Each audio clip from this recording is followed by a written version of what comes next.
Today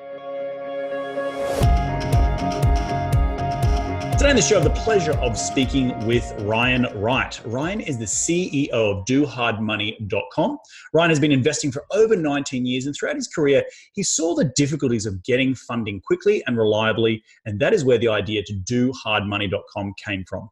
DoHardMoney.com is a private hard money company that offers short-term funding for real estate investors through a peer-to-peer platform.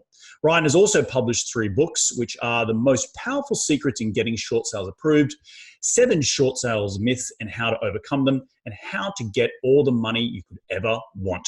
I'm really pumped and excited to have him on the show, but enough out of me. Let's get him out here. G'day, Ryan. Welcome to the show. How you doing today, mate? Oh, I'm doing fantastic. That Aussie accent makes my bio sound even better than it is. Mate, I've got to lean into it, right?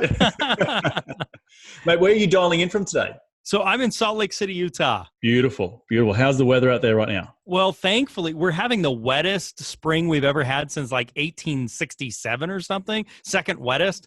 But today's a sunshiny day, which I'm really grateful for. Nice. Has the weather started to warm up a little bit out there? Yeah, just, I mean, up in the mountains, it snowed on Monday a little bit. So, I mean, it's just kind of that rocky mountain. You never know what you're going to get. It's going to be warm one day, snow the next day. It's just one of the reasons I love living here. Awesome. Well, mate, I always ask my guests who come on the show to let's rewind the clock and tell me how you made your first ever dollar as a kid. Okay. So I got a lot of, that's a loaded question because I had a lot of ways. I mean, if you ask my mom, she would say I would save every penny anyone ever gave me. If we went to, the movies or a rodeo or something, my grandpa gave everybody $1. I'd put in my pocket and eat my sister's candy that she bought with it. But I think the earliest things that I could probably remember, and I think this is one of the things that kicked off my entrepreneurial journey so early. I was selling Coca-Colas to construction workers in my neighborhood, and claim to fame, as my mom said, I sold one for $20 to a worker because he was roofing and up top, and it was a 100-degree day. So, I got into that, and then honestly, thankfully, my dad really got me into entrepreneurship, and I think the real start of that was. He was a chiropractor. He bought some rental properties along the way. My grandpa actually bought rental properties and did some flips in Southern California before it was even popular. I got a carpet. My dad, his office needed the carpets cleaned, and he was paying a cleaner to come clean the carpets every month. And he made a deal with me. He said, "Hey, I'll loan you the money, buy the carpet cleaning machine. I'll be your client. You can pay off the loan with doing that and go around the neighborhood knocking on doors." And so I did that when I was like 14 years old, 14, 15. And that turned into a full blown, I had a full size van and full carpet. Wow. And I had some big, I had a Brighton ski resort was a customer of mine, Franklin Covey. If you know the Franklin planners before it was Franklin Covey was a client of mine. And so anyway, that turned into a big thing that I actually sold that company while I was in high school. Holy crap. That's incredible. Yeah. What like big, we talking big numbers or? No. I sold it for maybe $10,000. But still. But I started another company after that was mats and matting, floor mats and that type of stuff.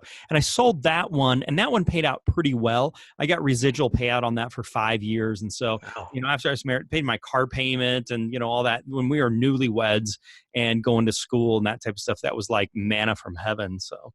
Wow, man. Well, that's incredible. That's not many people come on this show and say that they've successfully sold a business in high school. So I think you might actually be the first person. Yeah, I told you I'd be your best one yet. But tell me, let's connect the dots here. So carpet cleaning in high school, where's the journey led for you to today throughout university and then obviously now into becoming DoHardMoney.com? Yeah, absolutely. I mean, here's what I knew. So my grandpa was an HVAC contractor. He'd buy a house, fix it up, maybe move into it, sell it later, make some money. He ended up buying, so that was in Southern California, buying some properties in St. George, Southern Utah. My dad got into, he'd buy 3-plex, 4-plex. He'd buy one and we'd fix it up and rent it and keep it and buy another one. So I kind of grew up not only doing the carpet cleaning, that type of stuff, but in the summers I was painting houses and doing manual labor and cleaning, getting ready. And I knew there was money in real estate. Mm-hmm. I was really fortunate for that, so I kind of grew up with these principles of, entrepreneurship and understanding leverage and understanding how real estate works, and being an owner versus a renter, and understanding how interest works. So from there, I got into real estate. I decided I wanted to be a real estate agent. I didn't really want to be an agent, but I knew that would help get me closer. So I ended up going to school. While I was going to school, I got my real estate license, and I convinced my girlfriend at the time to do the same thing. It was a great way to date while we were in class and, do that stuff. And then we started just being a traditional agent. I was kind of too scared to do it myself, but I did buy my first duplex before I was even an agent. So at 21, I bought my first duplex, turned it into a fourplex. I kind of came from the lending background. So I was working on helping people get loans. I would call renters and ask them if they wanted to buy a house for the same amount they paid in rent or less.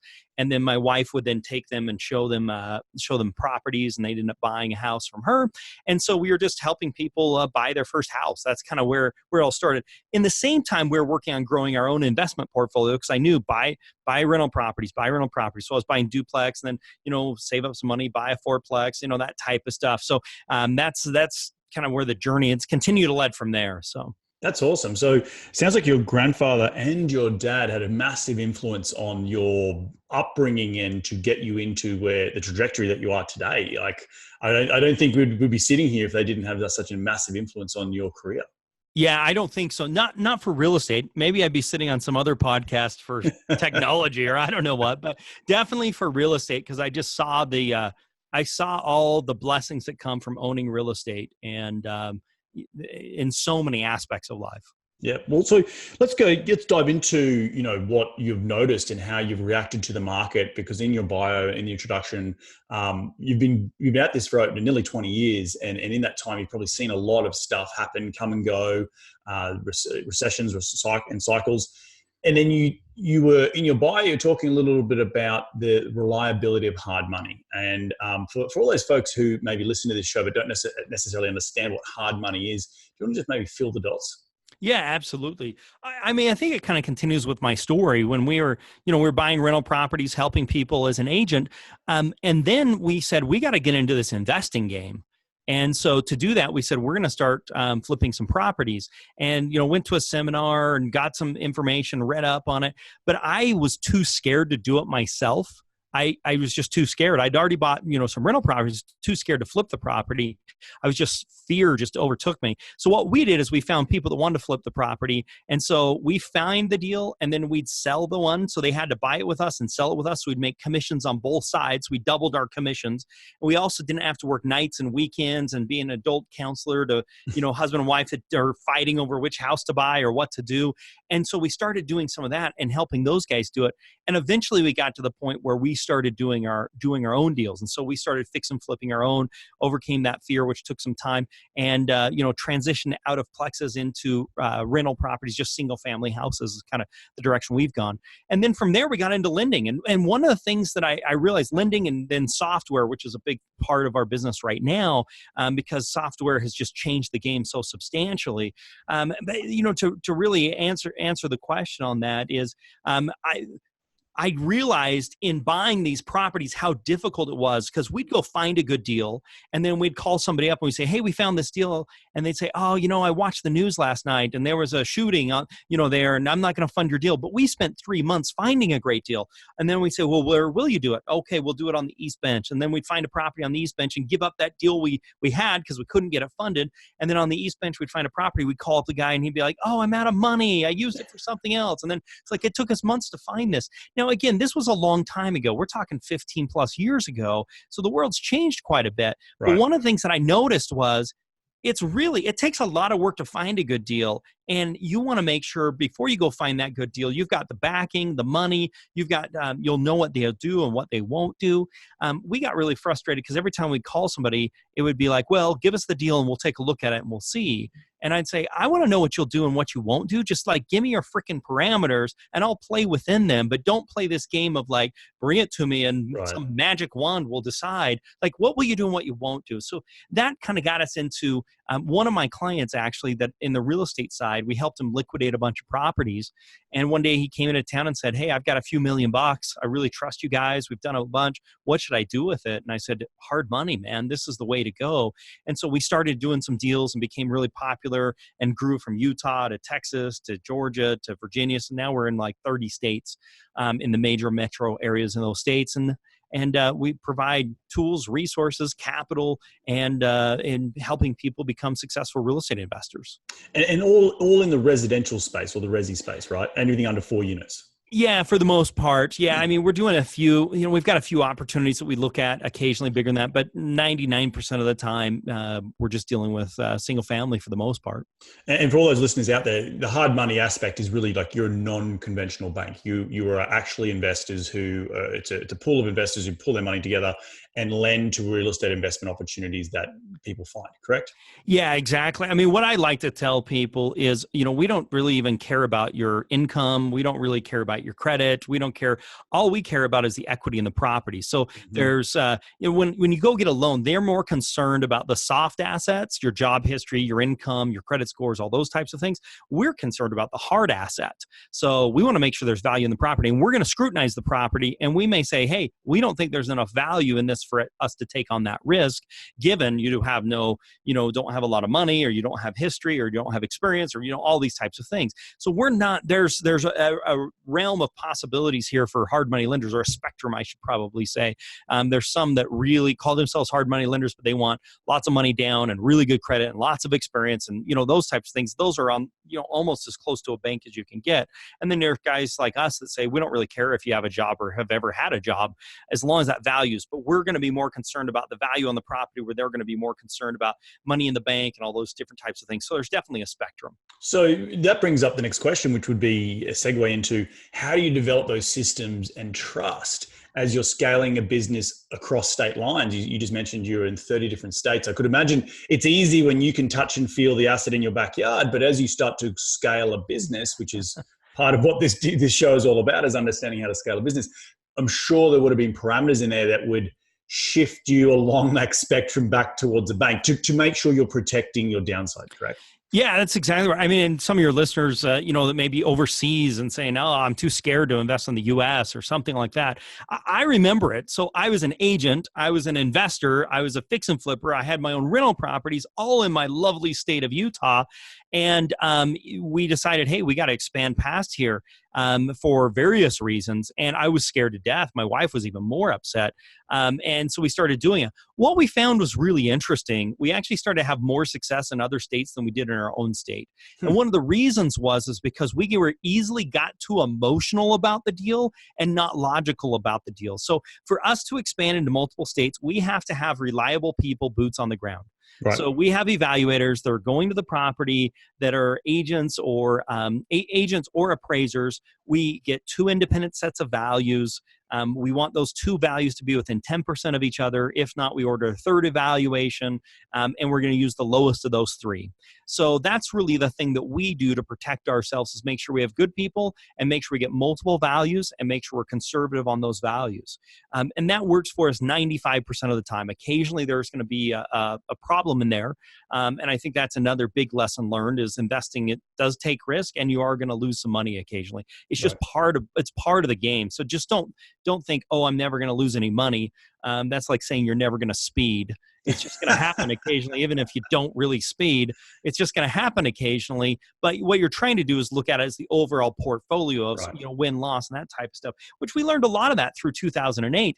And when the downturn happened in 2008, our investors still made money. They lost money on deals, made money on deals, but unlike the stock market or anything else where they lost half of their net worth, they can maintain their net worth with the stuff they had with us, and they actually made a few percent on their money during during that time. And that really catapulted us from that time, because all the investors like, we want to bring more to you because this is recession proof. When we have problems, this is the place to be.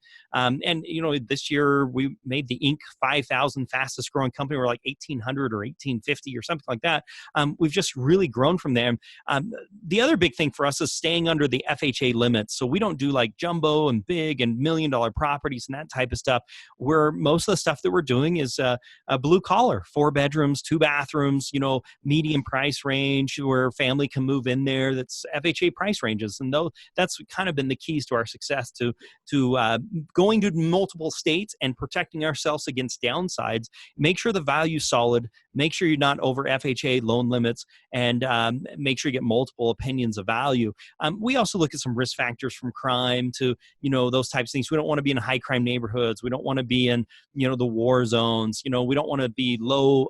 We don't want to be under $75,000 properties. Those types of things are some parameters we put ourselves in place. As we've seen time and time again, those always lead to problems.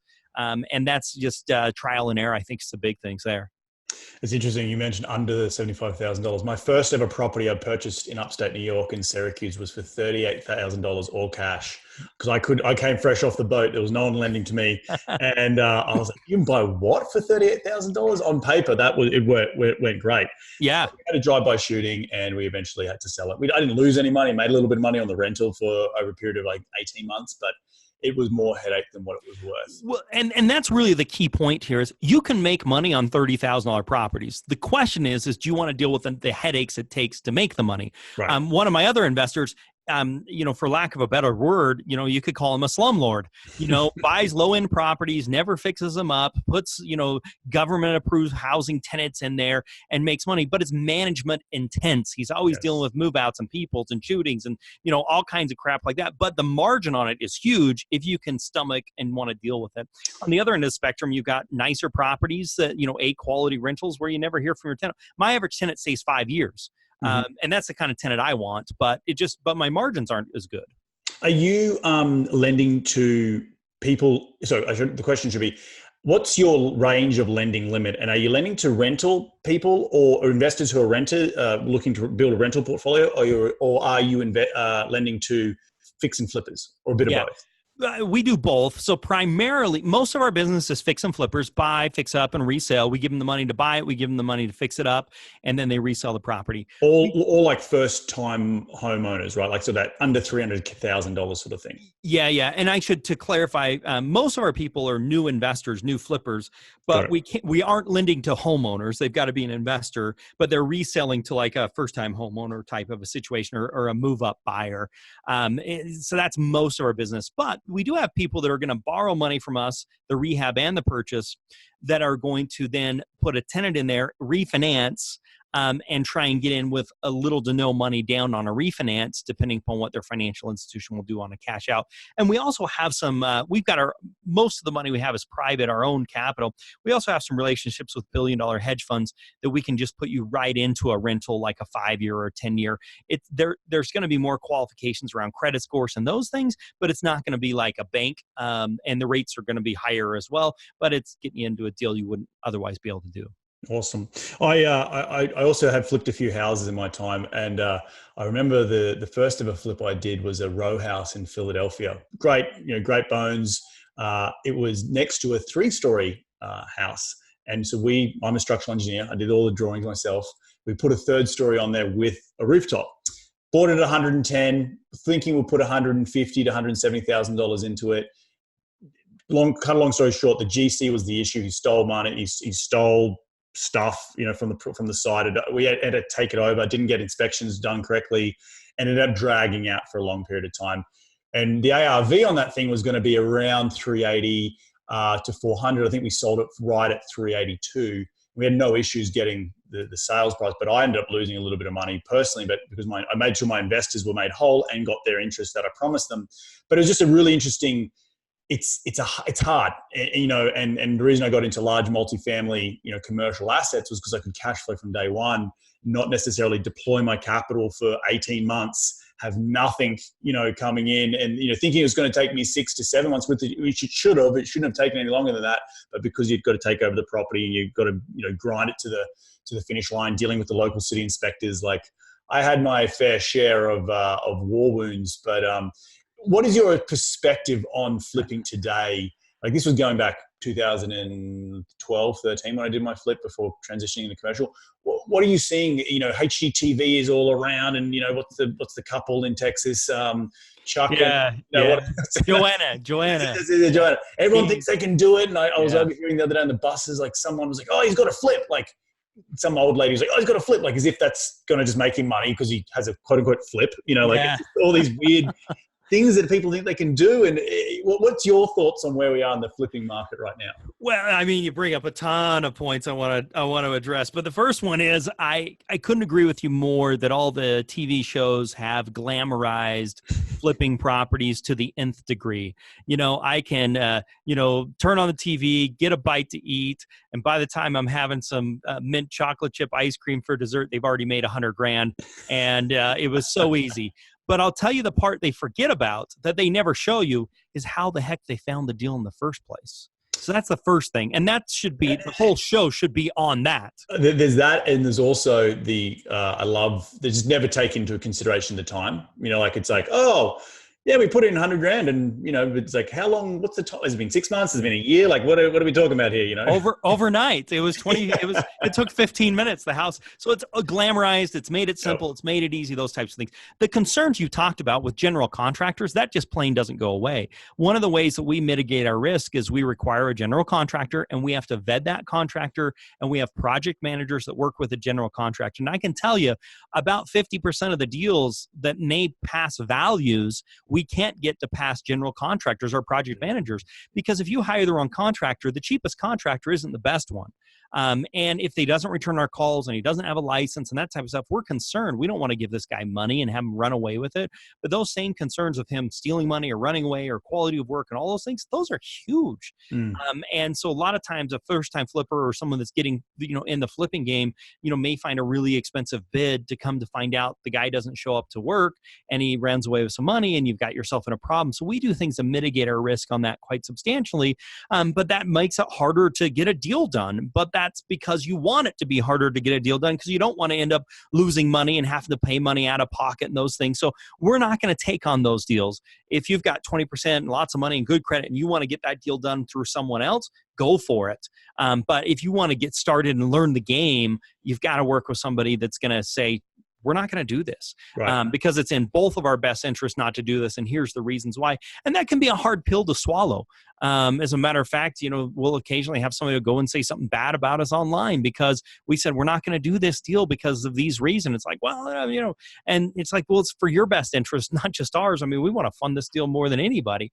That's how we make our money. But in the end, if we can't do it, we're not going to get you into a bad deal. We don't want to get ourselves into a bad deal.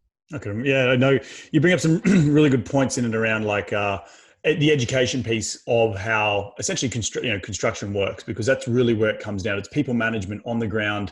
And even though I'd had a lot of experience building in New York, London, Australia, when it's your own money and it was only a 3-story flip, it's completely different, and it's definitely interesting and what I was always taught. I remember negotiating the contract with this guy. And, he wasn't the cheapest. And I was like, I'm going to put in some liquidated damages here. He was like, oh, no, I don't do liquidated. Residential doesn't do liquidated damages. And I was like, oh, I don't know about that. It's what I've been taught in the commercial space. And anyway, we agreed to not put him in. And, I should have put him in because if I had a rattlestick there, it would have definitely been, would have got done on time. And lessons learned. Look, I didn't lose a ton of money, but at the end of the day, it was something that I really, it was made my eyes wide open. And so I'm glad you bring it up because I actually I don't call it liquidated damages. I do a bonus and a penalty. So I tell the contractor, say, hey, here's the deal. My money on this is $75 a day. Right. So every day you finish early, I'll give you $150 for each day you finish early, but I'm going to charge you $75 per day that you're late. Yep. It's the same thing. Liquidated. I'm in the money. Yeah, exactly. It's just the nerdy way of saying it's a penalty and it's a bonus. That's exactly right. It's a daily rate for anyone who's listening out there. look at AIA, which is the American Institute of Architects. They have a great contract language in and around that. And yeah, but and use it. Use it. And And if the contractor says no, find a new contractor. Exactly. I think that's the biggest lesson. If he can't do a schedule, or he or she can't do a schedule and or sign up for LDs or penalty clauses, then yeah, find someone else. So you might pay a little bit more, but that means then the deal may not pencil. Well, go find a new deal. So now, mate, I want to get into the peer-to-peer lending. You know, you this whole thing around crowdfunding and how sexy it is. And I've had a lot of people on this show talk about crowdfunding. I've had CrowdStreet, I've had Patch of Land, I've had all the big names come on board, and it's been, in my experience and interviewing people over the last 4 or 5 years, it's been a bit of a flash in the pan. A lot of people come into market with these sexy ideas, with the Jobs Act changing in 2012.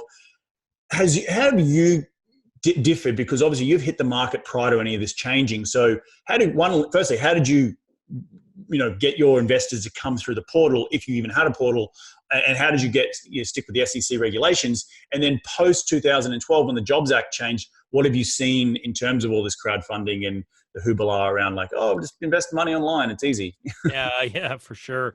I think that the peer-to-peer is simply just a buzzword at the moment. Right. That's kind of my thing. So here's basically where we're at. We're structured completely different. So we have private individuals that have high net worths, accredited investors that come to us and say, hey, I've got some money. And we say, great. We have an underwriting criteria. These are the deals that we do. These are the deals we don't do. We post them on our platform, and you can log in and tell us which ones. We're not pooling money. Each individual loan is done by an individual investor. Right. So that saves us from a whole bunch of regulations and red tape, and they're able to say yes or no. What we do is we say, these are the rates, these are the points, this is what we charge, depending upon which tier level you're in. And individual investors come in and say, yeah, I'll take that deal. There's some downsides and there's some upsides. The downside is that diversifying your risk isn't diversified against every deal that's being done out there. So you're really heavy into that one deal. That's positive and it's negative. The positive way of that is you own it all. You can take it, you can rent it, you can do whatever, you make the shots, and you have some control over that. The good news is we manage it all. So we'll make sure the rehab gets done. If not, we'll step in and get it done. We'll get the property resold. We'll do those things. So you just have to make some decisions if we have a property that doesn't take back. The way you diversify your risk in that type of situation is you have multiple borrowers, multiple states, multiple areas, and you have to diversify yourself within the own portfolio. So we tell people you got to at least be in 3 deals. Most of our investors are in 4, 5, 6, 10, deals. So they've diversified themselves that way. So if they do end up with we'll lose money on 5 or 7 deals, then it against all the other deals that they have. So now that's kind of the thing. I mean, we say peer-to-peer lending because it's a buzzword, but the reality is, from all intents and purposes, most of the people that we're working with, we actually own that paper, or we control that paper, I should say. The investor is the one that owns the paper, but we have the power of attorney. We take care of making sure the payments come in and doing all that fun stuff. So that's what I'd say. I think the peer-to-peer really is big buzzwords. The other thing is we're lending on deals that most peer-to-peers don't want to lend on. Right. So for us, there's a sweet spot for us. And so we can compete with everybody and try and get, 7-8% on our money, or we can work with newer investors that take on a little bit more risk that we can get paid more handsomely for doing that. And so the way we mitigate that risk is having project managers and servicing professionals, and we have you go through and use our education, our course, our software. We have you do an upfront investment to make sure that you're serious and utilizing those things. And so we take you through a funnel so that we make sure you're the right person, then we help you along the way. And we say no to a lot of deals because we want to make sure it's the right deal for you. And sometimes that's difficult for people to hear. But in the end, if you do, we can do really well. I've got our advertising attorney. I meet with him in an hour, and our average guy made $36,000 after all fees and costs and everything, net. I don't know if you read, but not truly. Zillow, they got in the flipping game last year, and their average profit per deal that they flipped, they lost $104,000 per property. And they did like 100 deals or something. Their average loss was $104,000. So, even if you've got the money and those types of things, if you don't have the right system, the experience, and that type of stuff, you're not going to go anywhere. So the guys that come on board, follow along, use our stuff, use our software, do it the right way, what we call the right way, are going to be successful. And there's a million ways to skin a cat, Right. and to make money in real estate. I mean, you do commercial, you do all different types of stuff. And I've been involved with some commercial deals and some mobile home deals. And, I'm dealing with a luxury RV pad, the covered parking and stuff in Florida. I dabble in that type of stuff really just from a personal standpoint, not from a Do Hard Money business standpoint. There's a lot of ways to skin a cat. I just like helping people get that first deal under their belt. And like you said, but I want to make sure that first deal is successful and you make money and those types of things. We just have I believe there's a bigger game to be played here than just lending money. I want to be able to influence people's lives. I mean, I was reading about you and, reading Rich Dad, Poor Dad and how it changed your life. I not only want to be the driver to help people do that, but I want to give you the infrastructure to make it happen, the money, the tools, the resources, and that type of stuff. And I just find more fulfillment doing that, helping people just getting started than helping people, make more millions. Now, I still get the satisfaction on the other side because I've got guys with private capital and we're helping those guys make money. So I've got this whole ecosystem of people helping people, which I really enjoy. You've said all the buzzwords that I love to hear. Big game, playing a bigger game, and ecosystem. I think it's, in my mind and what drives me is you got to have a bigger game. You got to have a North Star. What is your North Star? And as as I, have achieved financial freedom and become an entrepreneur and a leader and blah, blah, blah, what is your next, you've got to that next point that took 5, 6, 7 years to get to financial freedom. Blah, great. Okay, what's now next? So it's now building a company. It's now building systems. It's now building ecosystems to build long-term wealth. So really, really interesting. One thing I wanted to quickly go back on, any concerns or thoughts about, because I know with Zillow as well, I think it's Redfin was like those no-look offers or something, like they get into the brokerage game. And now I didn't even know Zillow was involved in the flipping game. Does that give you any pause or concern moving forward as a business?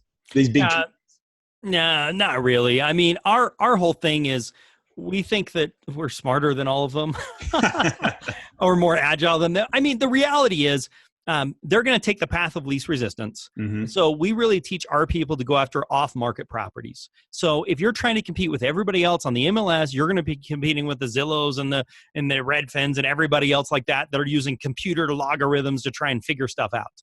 Now, if you're doing, our computer system, we can find out people that have $100,000 or more of equity that are out of state, non-owner occupied, and they have some distress, like they have a lien or they're behind on payments or they have a bankruptcy, they're going through a divorce or out of state owner or, a landlord and that type of stuff. And then we do direct marketing to those. We teach our people to do direct marketing to those people. And then when they call, I'm usually one of just a few or maybe the only one they're talking to. By the time somebody hits the market in this type of economy, you're competing with every Tom, Dick, and Harry, and your values, your profit margins just shrink. I want to be helping people that aren't even listed yet that are saying, I don't even know what to do here. You've got a mess. I can help you with that mess and we can clean it up and make it work and move you out and work all kinds of wonders and help solve that guy's problem. I teach our people to be real estate problem solvers. And if you're solving problems, once they're on the MLS, the opportunity to solve the problem is probably gone by then. And so I think that when you're dealing with the Zillows and the Redfins and all those big guys, they're using a computer logarithm to try and figure out which MLS properties to make offers on. There's a time and a place to make money in the MLS, but it's becoming less and less as the market heats up. Yeah, no, and I think also the amount of access people have to it, right? Like every Tom, Dick, and Harry's has a agent friend who just gives them access and gives them leads and all that sort of stuff. Well, and anybody who's a member of ours has 100% access to like 98% of the MLS across the entire country by themselves. They don't even talk to their friend or anybody else. We've got access to all of them across the country.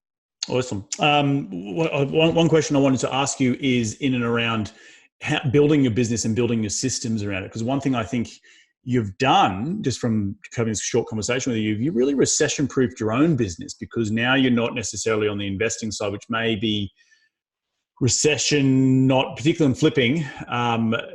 How have you gone about recession-proofing your business through creating business ecosystems that we talked about briefly? Yeah. So we've got our education tools, resources, and software side, and then we've got our lending side. So, as one does better, the other one maybe does a little bit worse, and so they kind of are different ends of the scale there. So that kind of helps each other out.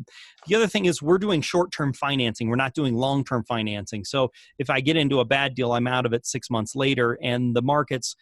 Although occasionally they drop really quickly, usually I reset my cost basis. So if markets are heading down, as long as I'm resetting that cost basis every 6 months, then I'm in good shape. And then same thing if they're heading up, I'm resetting that cost basis every 6 months.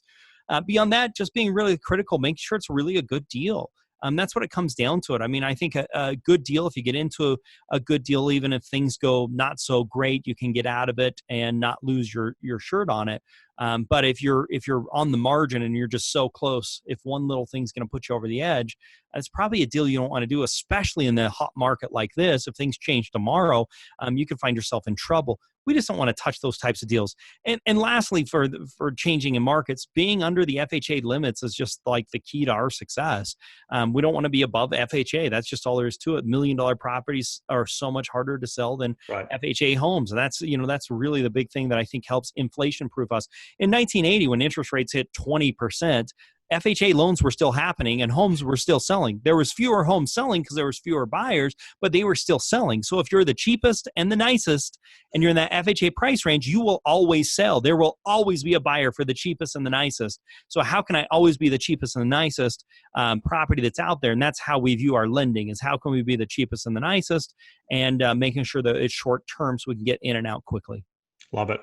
Mate, last question before we dive into the lightning round is, where do you think we are in ask all my guests this, where are we? Where are we in the economy? Where are we in the cycle? And give me a crystal ball. Come on, what does it say there? Well, okay, so here's what no crystal ball. Who the heck knows? There's two questions in my mind. Number one is, what's the next crisis? Mm-hmm. So, we had the housing crisis because of the loans and that type of stuff. Is the next crisis some, business crisis? The next, some political crisis? Is the next crisis some, tech boom?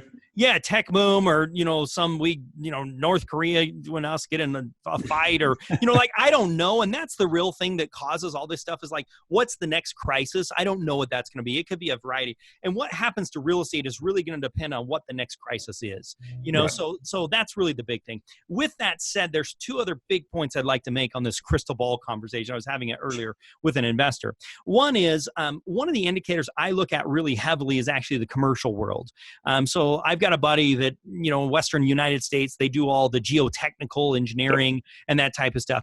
And so we saw with them, with the 2008, 2 or 3 years before you saw residential really dying, you saw the commercial die, and they're early on. The commercial will still be happening, but they're 2 or 3 years before the building actually goes up with a geotechnical. So I always keep an eye on those guys, because if they're slowing down, it means less money is getting pumped into the commercial, which means we'll eventually see a slowdown in the residential. And right now, for the most part, they're still booming and just busy as can be. So I think that's a good sign as far as the real estate side of things. The other thing is there's, maybe some leveling off and, some of that type of stuff, or, the downturn's coming. I don't necessarily buy into that. I think stabilization or normalization is coming. There's people in the last few years are so used to putting your house on the market and having 5 offers tomorrow. And if you don't, there's a problem. That's not normal, right? It was normal for a few years, but that's on the history of the world, that's not normal. And now, oh no, we have to wait 60 days to sell our house. That's not even normal. 90, 120 days, that's probably normal. And so I think we're starting to see some normalization come into the marketplace, which is a good thing to see.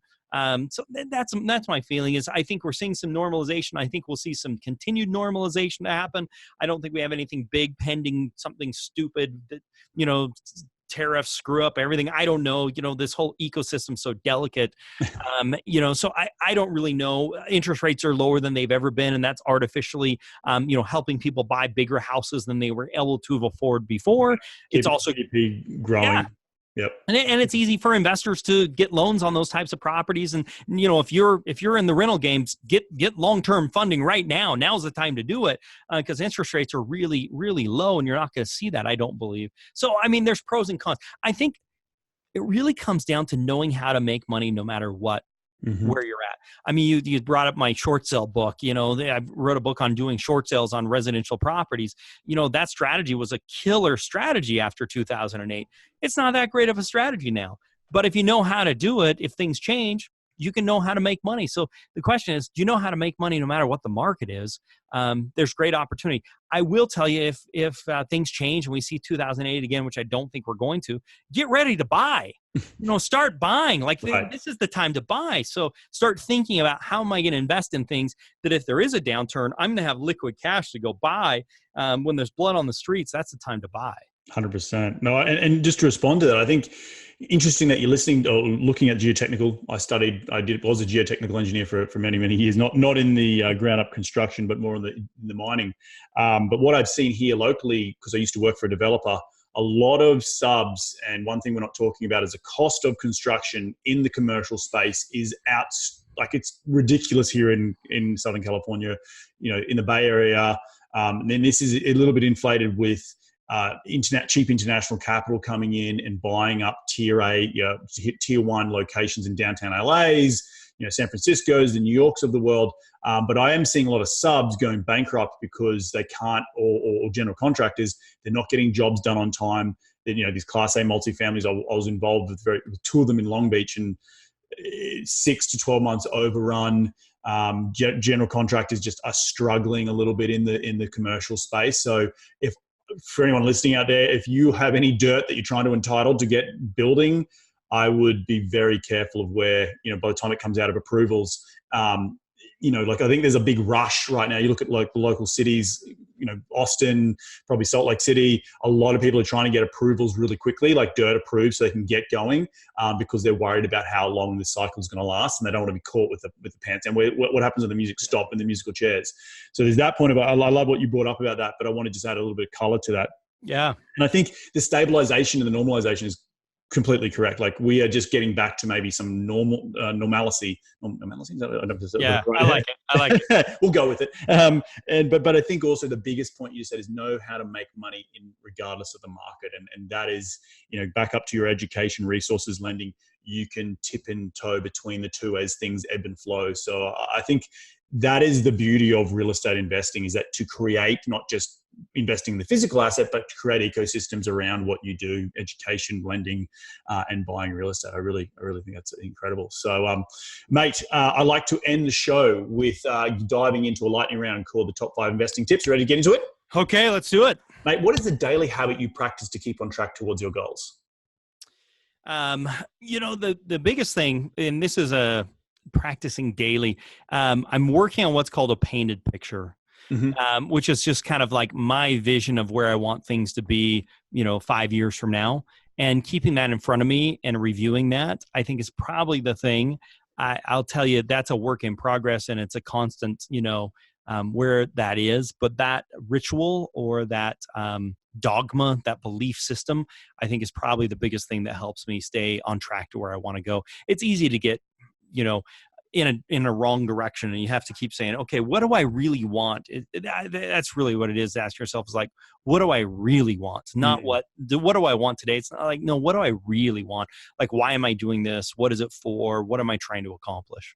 Love it. Is that a physical visual board with images on there? Yeah, mine's a written. So Okay. Mine's, typed up more than a board. I've done the vision board, where you take pictures and that type of stuff.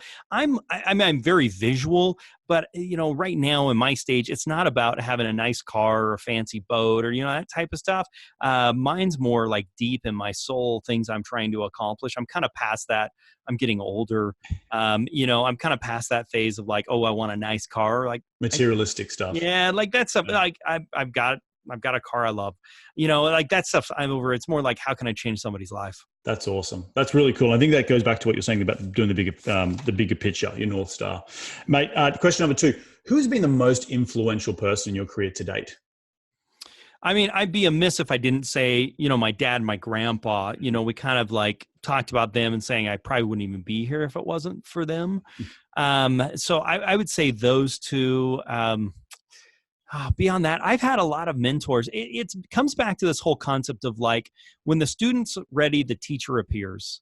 Yep. And I can't tell you how many times, like I I get this question a lot. Even like Larry Miller, who I met when I was in high school, that owned the Utah Jazz and, car dealerships. I think they're one of the largest privately held companies in the United States right now, or the top, 10 or something like that. I met him when I was in high school, and he was a huge inspiration to me as well. But it seems like as things change, or my new North Star changes, somebody else appears if I'm willing to listen. That's awesome. Mate, what is the number one tool, whether it be software or hardware related, in your business that you use every day? Oh, number one tool, software or hardware? It could be either. It could be a person. I've had people say, my analyst is the number one. Let's see. I would be amiss if I didn't say, we have a software called the Investor's Edge software. It gives us access to everything you could ever want. I'd be amiss if I didn't say that. I use it literally all the time. I look up comps, look up prices, how much they owe. Literally, I couldn't function without it. Okay, cool. In one sentence or one word, what's been the biggest failure in your career and what did you learn? The biggest what? Failure.